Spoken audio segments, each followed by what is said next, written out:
사람들과 대화를 나누다가 문득 이런 느낌을 받은 적 있나요? 분명 예전에는 편하게 이야기하던 사람이었는데 어느 순간부터 묘하게 차가워진 것 같은 느낌 말입니다. 대화는 이어지지만 어딘가 어색하고 웃고는 있지만 예전처럼 따뜻하게 느껴지지 않습니다. 그리고 집에 돌아오는 길에 이런 생각이 떠오릅니다. 혹시 내가 뭔가 잘못한 걸까? 아니면 그냥 내가 예민하게 느끼는 걸까? 사실 많은 사람들이 이 질문 앞에서 혼란을 느낍니다. 왜냐하면 사람들은 거의 대부분 자신의 감정을 직접적으로 표현하지 않기 때문입니다.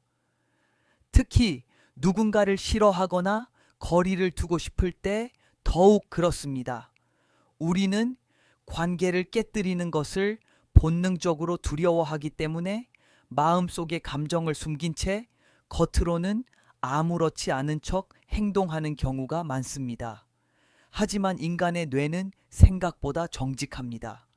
마음속의 감정은 완전히 숨겨지지 않습니다. 아주 작은 신호로, 아주 미묘한 행동으로 결국 밖으로 새어나오기 시작합니다. 혹시 당신도 이런 경험이 있나요? 대화 속에서는 아무 문제 없어 보이지만 이상하게 상대의 태도가 예전과 다르게 느껴지는 순간 말입니다. 만약 그런 느낌을 받아본 적이 있다면 그것은 단순한 착각이 아닐 가능성이 큽니다. 인간의 뇌는 사회적 신호를 감지하도록 설계되어 있기 때문입니다. 심리학에서는 이를 사회적 레이더라고 부르기도 합니다. 우리의 뇌는 다른 사람의 표정, 목소리, 몸의 방향 같은 작은 단서를 통해 상대의 감정을 끊임없이 읽어냅니다. 특히 뇌 속의 편도체라는 영역은 사회적 위협이나 거부 신호에 매우 민감하게 반응합니다. 편도체는 우리가 다른 사람에게 거부당할 가능성을 감지하면 즉시 경계 상태를 만들어냅니다. 동시에 전전두엽이라는 영역은 그 상황을 분석하고 해석하려고 합니다. 그래서 우리는 누군가의 말보다 분위기나 태도를 먼저 느끼게 되는 경우가 많습니다. 쉽게 말해 보통 사람의 뇌가 일반적인 카메라라면 우리의 사회적 감각은 고해상도 레이더와 비슷합니다. 겉으로는 아무 문제 없어 보이는 상황에서도 미묘한 신호들을 감지하고 그 의미를 해석하려고 합니다. 문제는 우리가 그 신호의 의미를 정확히 이해하지 못할 때 불필요한 불안에 빠질 수 있다는 것입니다. 그래서 오늘 영상에서는 사람들이 당신을 은근히 싫어할 때 나타나는 5가지 신호를 이야기해 보려고 합니다. 이 신호들을 이해하면 인간관계를 조금 더 차분하게 바라볼 수 있게 됩니다. 첫 번째 신호는 대화의 에너지가 눈에 띄게 줄어드는 순간입니다. 예전에는 질문도 많이 하고 반응도 자연스러웠던 사람이 어느 순간부터 짧게 대답하거나 대화를 빨리 끝내려고 하는 경우가 있습니다. 물론 모든 경우가 싫어한다는 의미는 아닙니다. 하지만 심리학적으로 사람은 호감을 느끼는 대상에게 더 많은 인지적 에너지를 사용합니다. 질문을 하고 공감을 하고 이야기를 이어가려고 노력합니다. 반대로 관심이 줄어들면 뇌는 자연스럽게 에너지 사용을 줄이게 됩니다. 그래서 대화의 길이와 반응의 깊이가 줄어드는 경우가 생깁니다. 두 번째 신호는 미묘한 거리입니다. 예전에는 자연스럽게 다가오던 사람이 어느 순간부터 물리적 혹은 심리적 거리를 유지하려는 경우가 있습니다. 예를 들어 모임에서 당신 옆에 앉는 것을 피하거나 대화를 할 때 몸의 방향이 다른 곳을 향하는 경우입니다. 인간의 뇌는 불편함을 느끼는 대상에게서 무의식적으로 거리를 두려는 경향이 있습니다. 이것은 생존 본능과 관련된 행동입니다. 편도체는 불편한 자극을 피하려는 신호를 보내고 우리는 그 신호에 따라 몸의 방향이나 위치를 조절하게 됩니다. 세 번째 신호는 웃음의 온도가 달라지는 것입니다. 웃음에도 여러 종류가 있습니다. 진심으로 즐거워서 나오는 웃음이 있는가 하면 사회적 예의를 지키기 위해 나오는 웃음도 있습니다.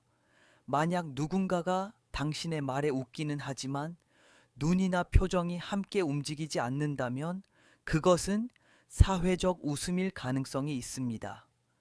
심리학에서는 이를 가면 웃음이라고 부르기도 합니다. 인간의 뇌는 갈등을 피하기 위해 겉으로는 친절한 신호를 보내면서도 감정적으로는 거리를 유지하려는 경우가 있습니다. 네 번째 신호는 작은 무시입니다. 예를 들어 당신이 말한 이야기에 반응이 없거나 중요한 이야기를 할 때 시선을 다른 곳으로 돌리는 경우입니다. 사람은 관심이 있는 대상에게 자연스럽게 집중합니다.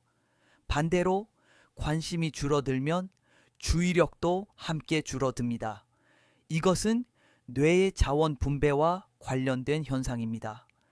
우리의 뇌는 제한된 에너지를 가지고 있기 때문에 중요하지 않다고 느끼는 대상에게는 주의를 덜 기울이게 됩니다. 다섯 번째 신호는 관계의 우선순위 변화입니다. 예전에는 먼저 연락을 하던 사람이 점점 연락을 줄이고 약속을 미루는 경우가 있습니다. 인간관계는 결국 시간과 에너지의 투자입니다.